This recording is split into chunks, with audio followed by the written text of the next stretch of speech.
Brandon Gaud and Charles Davis ready for this Madden Ultimate Team matchup as you get a peek at some of the big players in today's game, and you're a big player in today's game as well. Let's get the party started.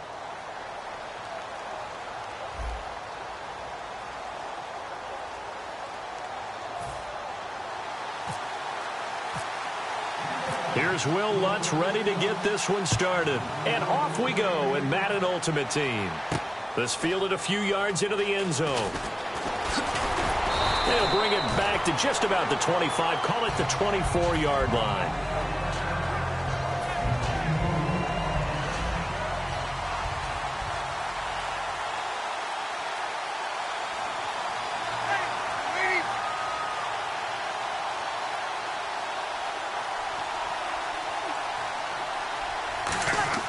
On 1st and 10, here's Breeze. And his first pass is incomplete. Larry Fitzgerald was the intended target, and that'll bring up 2nd down. It's a tried-and-true formula, and I don't think it'll change for as long as we play football. If someone's trying to throw the ball and you can put pressure on them and make it tough, that's only going to help your defense. Yeah, he's since being hurt. There goes Larry Fitzgerald. And he is down deep into Minnesota territory. A big play there on the catch and run. 61 yards.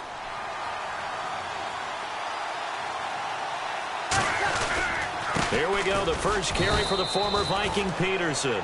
2 yards on the pickup there. It'll be 2nd and 8. The best defensive linemen, they play with great leverage so they can get low and not get bowled over by offensive linemen. They have excellent hands. They can throw people off on a play. We just saw a great example of a really good run stop by a guy playing the defensive tackle position. And he'll be brought down this time at the 5-yard line. Call it a pickup of 7, and that's going to make it 3rd down and less than a yard.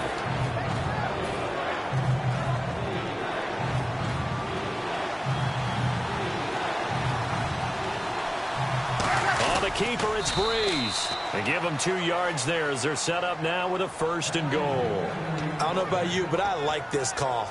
3rd and inches, and instead of worrying about getting it back to a running back and maybe there's some penetration from the defensive front, just go ahead and take it, move forward, and pick up the 1st down. And as we say often, shows confidence in your offensive line.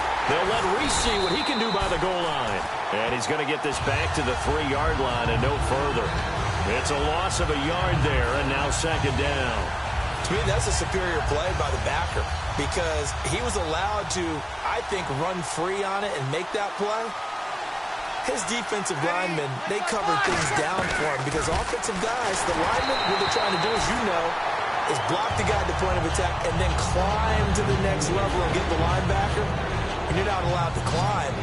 You got a free hitter, and that's what we saw there, and a really nice play resulted for them. Breeze now on 3rd, and he will take it in for the touchdown. DeAndre Hopkins from 3 yards out. And this offense takes the ball down the field and scores on their opening drive. And this one through the uprights and good. Tucker now to kick it away following the touchdown. That'll be taken in the end zone.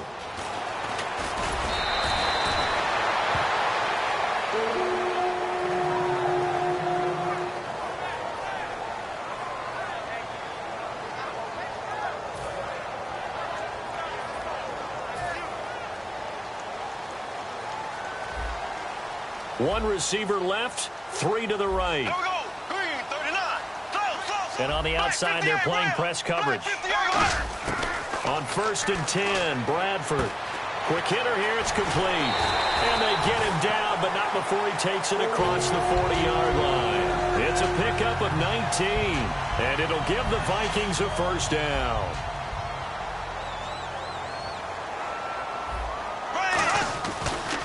Now the first carry for Adrian Peterson. And nothing doing. He's immediately taken down at the line of scrimmage. Call it no gain on the play, and it'll be 2nd down. Well, they know how to protect the pass, but sometimes cornerbacks, they can also stop the run, can't they? Is that what we call a complete corner? Yeah, because we're so used to these guys just being defenders in the pass game. How about the guys who can come up and make the tackles? That's what we just saw there for no gain, too. A good gain of 14 there, and it moves the chains. And when you're playing a quarterback with some experience and some moxie, you enter the danger zone when you decide to blitz him, because if he's able to diagnose as he did on that play, he can hurt you downfield. He reads defenses so well, doesn't he? He really does. Touchdown, Vikings! Adrian Peterson, 44 yards. And the Vikings are an extra point away from tying this thing up. And on that long run, maybe the defense caught napping a little bit. The concentration level may not have been there. I agree with you on that one, because those types of plays, when they result like that, they're almost like big bolts of lightning, aren't they? Whoosh, and off he goes. This fielded a few yards into the end zone. And in hindsight, probably should have stayed where he was, as he'll only get back to the 16-yard line. Out comes this offensive unit as they get set to take over here. And they were able to punch it in the end zone last time. They'll be looking to do that again here for the defense. Obviously, they'll be looking to stop them from punching it back in the end zone. It always is punch-counter-punch, isn't it? And which team has the advantage? Well, let's just go back. Last time on offense, they rolled downfield, got into a good rhythm. You can see a little more bounce in and out of the huddle. You can see the sideline really get into the game. So defensively, you're thinking to yourself, how do we take that away from them? How do we get the advantage back? Let's see what they come up with. I think pressure is always the first way to go. You love pressure. I love it. We'll see if they dial it up this drive. Now Breeze throwing on second down. Caught on the left side, Fitzgerald. Give him 12 yards on that one. It earns him a fresh set of downs. Everything about that play was beautiful. A great corner route where the receiver worked the defensive back inside and then broke back to the outside to the corner. But how about the throw by the quarterback? Anticipation on the break from inside to outside. He threw the football. As the receiver turned around, the ball greeted him. That's going to go as a loss of a yard, and it'll be second down.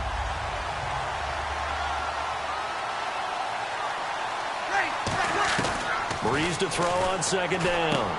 Caught right side is Jeffrey. And they'll get 9 there as that sets him up better for third down. That time they hit him out of the slot on the drag. And that route takes some fortitude from the guy running it, because he knows he's going through the briar patch, as I like to call it, right? He's trying to work his way through all that traffic and people wanting to put a little contact on him. Really well done. Back with Charles Davis, I'm Brandon Gaudin. It's Mexico City football to begin quarter number 2. And they're driving, but they come up on a 3rd and short here. From midfield, here's Breeze. And it's brought in by Pena. 20. And all the way in for the touchdown. Dennis Pena, 50 yards. And his guys have taken the lead. When they drew that up, I don't think they envisioned it ending in a house call, but he got it and took it all the way home. Really impressive run after the catch, wasn't it? That was really special by him. But let's face it, in today's NFL, those tight ends are often former wide receivers or maybe even sometimes bigger running backs. They just put them in a position to get a great matchup and make plays like that. And he'll make it across the 20 as his guys will set up shop at the 23-yard line. The Vikings offense now heading out to take over, and they're going to need another score. Got one last time, but still down here. When you're playing catch-up, every possession becomes crucial, doesn't it? It's vital. Get back out on the field, punch it in the end zone again. They know it's not easy, but what they do have going for them, they did score the last time. They think they've got a good formula working. And what about the defense? Well, now you're just saying to yourself, okay, gave up a score last time. What adjustments do we need to make to slow them down now and get the ball back for our own offense? Is it more pressure? Is it more zone? What do they have to do? They're trying to figure that out themselves. We'll see if they can figure that out right here. 4 yards on the completion, and it sets up a third down. In recent years, the slot receivers really gained stature in the NFL because they can do so many things. Yes, they can line up wide like your normal wide receiver, but to have that kind of courage and toughness to run routes in the middle of the field and become dependable targets for their quarterbacks and move the sticks, those guys will worth their weight in gold. And he's got his man in stride, complete. And he will have a first down here at about the 40. I don't care how many times we see it. I still get a kick out of watching quarterbacks and receivers do the pass tree in pregame warm-up. But I always remember that when we go to practices, We see that after practices as well. They really tune it up, don't they? They tune it up. They know why they do it for these situations. First down. And they build that trust, and that's why they're able to find him in this type of a situation. A big pickup there on the run. 35 yards. So the run moves the chains, and here we go on first down. All right, I've got to be careful here. All right, he's on the plus side of 30. There may be a little gray in the beard, but that's not slowing down his speed as far as he's concerned. What are you saying? I'm on the plus side of 30. But if you're on the plus side of 30, you don't know what I'm on the plus side of. All I know is that run right there let us know there's still some life in those legs. Absolutely. Still got a lot of life left in those legs. Here we go now. Now a second down throw for Bradford. His throw incomplete. The out route's such a timing route that sometimes the guy throwing the ball just throws it almost blindly, just kind of counts on that timing winning. And in this case, the ball was batted away. Here we go. Blue 45. On third down, Bradford. And that one goes incomplete on the drop. That's one he definitely normally catches. Fourth down. So on fourth down, the Vikings send out Blair Walsh to try the field goal here. From the right hash, this from 44 yards out. And Lutz puts this one through. And they'll cut the lead back down to 4 now at 14-10. So it goes down as an 8-play drive, and they cap it with the field goal. Yeah, they were able to pick up a few first downs along the way, but they couldn't keep the momentum going all the way into the end zone. And last year, that would have been a net gain of 5 on the return. This year, he stopped where he would have been if he had taken a knee, and that's at the 25. So out now comes the offense back onto the field. And they'll just simply be looking to build off the confidence of the last time out where they scored a touchdown. And confidence is powerful, isn't it? When you've scored once, you feel like you can go back out there and get it done again. Doesn't matter what the defense throws at them. They feel like they're in a groove right now, and they want to get out there and show it. Yeah, hoping to stay. And touchdown! Larry Fitzgerald, 75 yards. And his guys get the quick strike touchdown. Great corner route there. Not only able to... And now the Vikings are going to stop it here on defense with a timeout. They'll have 2 remaining as we step aside here in this second quarter. Tucker now to add the point after. It's good, and it's 21-10.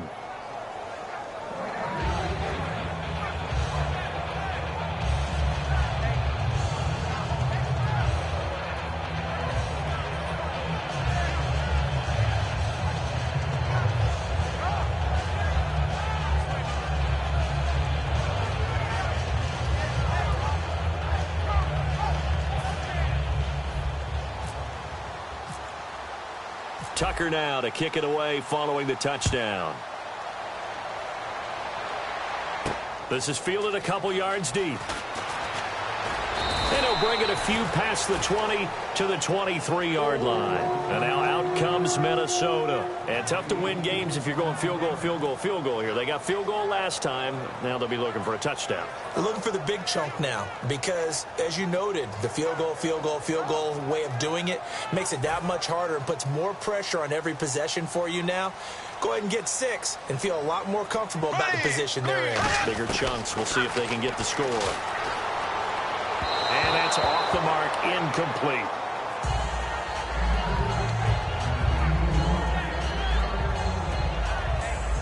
So the incomplete pass brings up second down. Looking to jam the receivers at the line here. Press coverage look defensively. Here's Bradford. And he takes a shot on the release as this will be incomplete. Percy Harvin, the intended receiver there. And it's third down. When defenses get to the quarterback that quickly, a lot of times it's called a jailbreak. It wasn't quite that fast, but fast enough that he had no time to look downfield and set himself to throw the ball. And as he tried to do that, he was hit and forced an incompletion. 17 yards on the pickup there and also a first down. He's such a good route runner. Shows it there on third down. Very proficient and a good pass. And you know what I've observed over the years in the NFL? The better a route runner you are, the more confidence your guy's going to have in you to go to you in important times because he can trust you being in the right spot, and they connected there and picked up the first down. They run the counter now. It's Peterson. Give him a couple on the carry there. 2nd and 8. Well, it wasn't much of a gain, but we're getting near the 2-minute warning, so maybe they just want to get to that point, regroup, and decide what they want to do the rest of the half. They run again with Peterson. And he'll get this out past the 45 to the 47. 2 minutes to go here in the first half. More from Minneapolis after this. So following the run, we'll see what they do here on third down. Bradford from the gun on third down. He's got it complete to Diggs, right side. And how about the call here? They need 2 yards in their own territory on fourth down, and they're going to go for it. Bradford to throw it. And a quick throw here, that's complete. Give him 7 on the play, and they're able to pick up the conversion here on fourth down. Offense walks to the line for play number 7 of the drive. Bradford now to throw on first down. Throws a quick hitter on the slant. That's complete. And he's going to get this inside the 30. It's a gain of 17 that time. And that leads to a Minnesota first down. They go play action here on first down. Over the middle, and it's incomplete. He was trying to get it in there to his receiver, Harvin. That'll bring up second down. It's always tough for the guys throwing the football when they think they've got a completion and the ball's almost there, and then someone sneaks a hand or two in and bats it away. Here we go. Green, 39. A second down throw for Bradford. He's got time in the pocket. He rifles one that's intercepted. Darius Slay with a pick. And a big